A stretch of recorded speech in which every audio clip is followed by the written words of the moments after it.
Hi hello ಎಲ್ಲರೂ ಹೇಗಿದ್ದೀರಾ? ನಾವಂತರೂ ಇಲ್ಲಿ ಆರಾಮಿದ್ದೀವಿ. ನೀವು ಆರಾಮಿದ್ದೀರಿ ಅಂತ ತಿಳ್ಕೊಂಡೀವಿ. ನಾವೀಗ ಉತ್ತರ ಕರ್ನಾಟಕದ್ದು ಇದನ್ನು ಮಾಡ್ತಾಯಿದ್ದೀನಿ ನಾನು. ಕಾರ್ಚಿಕಾಯಿ ಪಲ್ಯ ಅಂಥೇಳಿ ಇಲ್ಲೆಲ್ಲ ಸಿಗ್ತಿರ್ತದೆ. ನಾವು ಮಾಡ್ತಾಯಿದ್ದೀವಿ ಅದನ್ನು. ಅದು ಮಾಡೋದು ಯಾವ ರೀತಿ ಅಂಥೇಳಿ ನಾನು ನಿಮಗೆ ತೋರಿಸ್ಕೊಡ್ತೀನಿ. ಏನು ಮಾಡಬೇಕು, ಅದನ್ನೆಲ್ಲ ಸ್ವಚ್ಛ ತೊಳೆದು ಕಾಟನ್ ಬಟ್ಟೆನಿಂದ ಚೆಂದಾಗಿ ಒರೆಸ್ಕೊಂಡು ಒಣ ಮಾಡಿಕೊಂಡು ಆಮೇಲೆ ಹಿಂದುಗಡೆ ಮುಂದುಗಡೆ ಇರೋದು ತುಂಬನ ತೆಗಿಬೇಕು. ಅದನ್ನು ಕೈಲೇ ಚೆನ್ನಾಗಿ ಬಿಡಿಸ್ಕೋಬೇಕು. ಈಗ ನಾವು ಬಿಡಿಸ್ತಾ ಇದ್ದೀನಿ ನೋಡಿರಿ, ಆ ಟೈಪ್ ಎಲ್ಲ ಬಿಡಿಸಿ ಅದನ್ನೆಲ್ಲ ಏನು ಮಾಡಬೇಕು, ಚೆನ್ನಾಗಿ ತಕ್ಕೊಂಡು ಆಮೇಲೆ ಒಂದು ಬಾಳ್ನಿ ಇಟ್ಟು ಅದರೊಳಗೆ ಸ್ವಲ್ಪ ಹಾಗೆ ಹುರಿಬೇಕು.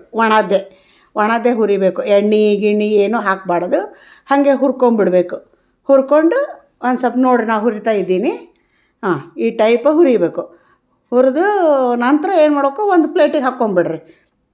ಅದನ್ನು ಪ್ಲೇಟಿಗೆ ಹಾಕ್ಕೊಂಡು ಕೂಡಲೇ ಅದ್ರದ್ದು ಏನಾಗ್ತದೆ, ಸ್ವಲ್ಪ ಬಿಸಿ ಇದ್ದಾಗ ಅದು ಸ್ವಲ್ಪ ಬೆವರು ಬಂದುಬಿಡ್ತದೆ.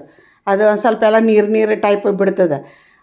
ಅಷ್ಟರೊಳಗೆ ಅದನ್ನು ನಾವು ಏನು ಮಾಡಬೇಕು, ಒಂದು ಬಾಳ್ನಿ ಇಟ್ಟು ಅದಕ್ಕೆ ಒಂದು 2 ಚಮಚ ಎಣ್ಣೆನ ಹಾಕಿ, ಎಣ್ಣೆ, ಸಾಸಿವೆ, ಜೀರಿಗೆ, ಆಮೇಲೆ ಸ್ವಲ್ಪ ಅರ್ಶಿಣ ಪುಡಿ ಹಾಕಿ ಕರಿಬೇವು ಕೂಡ ಹಾಕಬೇಕು. ಕರಿಬೇವು ಕೂಡ ಹಾಕಿ ಸ್ವಲ್ಪ ಹಿಂಗೆ ಹಾಕ್ಕೊಂಡು ಆಮೇಲೆ ಅದು ಬಿಡಿಸಿದ್ದನ್ನು ಏನು ಮಾಡ್ಬೇಕು, ನಾವು ಒಂದು ಸ್ವಲ್ಪ ಶೇಂಗಾ ಕಾಳು ಹಾಕಬೇಕು.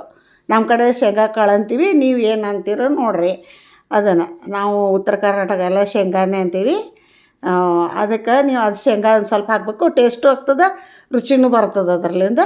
ಆಮೇಲೆ ಹುಣಸೆಹಣ್ಣು ಅದ್ರ ತಕ್ಕಂತೆ ನಮ್ಮ ಕಡೆ ಎಷ್ಟಿರ್ತದೆ ಅದನ್ನು ನೋಡಿಕೊಂಡು ಸ್ವಲ್ಪ ಹುಣಸೆಹಣ್ಣು, ಬೆಲ್ಲ ಎಲ್ಲ ಹಾಕ್ಕೊಂಬಿಡ್ಬೇಕು. ಉಪ್ಪು, ಖಾರ ಪುಡಿ, ಹಚ್ಚ ಮೆಣಸಿನ ಪುಡಿ ಅಂತಿರಲ್ಲ ಅದನ್ನು ಹಾಕ್ಕೊಂಡು ಆಮೇಲೆ ನಂತರ ಅದನ್ನು ಏನು ಮಾಡಬೇಕು, ಚೆನ್ನಾಗಿ ಆಡಿಸ್ಕೊಂಬಿಡ್ಬೇಕು. ಚೆನ್ನಾಗಿ ಆಡಿಸಿ ಆಮೇಲೆ ಅದು ಹುರಿದಿದ್ದು ಏನು ಇರ್ತದಲ್ಲ ಅದನ್ನು ಅದಕ್ಕೆ ಹಾಕ್ಕೊಂಬಿಡ್ಬೇಕು. ಅದಕ್ಕೆ ಹಾಕ್ಕೊಂಡು ಚೆನ್ನಾಗಿ ಚಲೋ ಹೊತ್ನಾಗೆ ಆಡಿಸ್ಕೊಂಡು ಈಗ ಅದು ಹುರಿದಿದ್ದು ಹಾಕ್ಬೇಕು. ಚೆನ್ನಾಗಿ ಕುದಿಬೇಕು. ಅದು ಕುದೀತಾ ಇದೆ ನೋಡ್ರಿ ಅದನ್ನು. ಆಮೇಲೆ ಅದು ಹುರಿದಿಟ್ಟಿದ್ದು ಅದನ್ನು ಏನು ಮಾಡ್ಬೇಕು, ಕಾರ್ಚಿಕಾಯಿನ ಅದಕ್ಕೆ ಹಾಕ್ಕೊಂಬಿಡ್ಬೇಕು. ಹಾಕ್ಕೊಂಡು ಚಲೋ ಹೊತ್ನಾಗೆ ಆಡಿಸ್ಕೊಂಬಿಡ್ರಿ. ಚೆನ್ನಾಗಿ ಆಡಿಸ್ಕೊಂಡು ಸ್ವಲ್ಪ ಅದು ಗಟ್ಟಿ ಆಗ್ತದೆ. ಸ್ವಲ್ಪ ಗಟ್ಟಿ ಆಗತ್ತನ ಬಿಡಬೇಕು. ಸ್ವಲ್ಪ ಗಟ್ಟಿ ಆದರೆ ಸಾಕು. ಸ್ವಲ್ಪ ಗಟ್ಟಿ ಆಗ್ತದೆ, ಗಟ್ಟಿ ಆಗತ್ತನ ಬಿಡ್ಬೇಕು ಅದನ್ನು.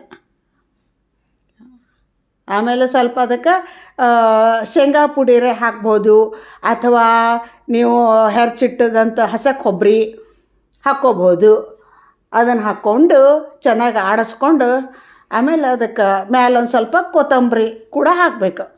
ನಮ್ಮ ಕಡೆ ಕೊತ್ತಂಬರಿ ಇರಲಿಲ್ಲ, ನಾನು ಹಾಕಲಿಲ್ಲ. ನಿಮ್ಮ ಕಡೆ ಇದ್ದರೆ ಸ್ವಲ್ಪ ಕೊತ್ತಂಬರಿ ಕೂಡ ಹಾಕ್ರಿ. ಅದನ್ನು ತಿಂದು ನೋಡಿರಿ. ನಮಗಂಕರು ಟೇಸ್ಟಿ ಅನ್ಸೋದು, ರುಚಿ ಅನ್ಸೋದು. ನಿಮಗೆ ಹೆಂಗೆ ಅನ್ನಿಸ್ತದೋ ನೋಡಿ ಕಮೆಂಟ್ ಮಾಡಿರಿ.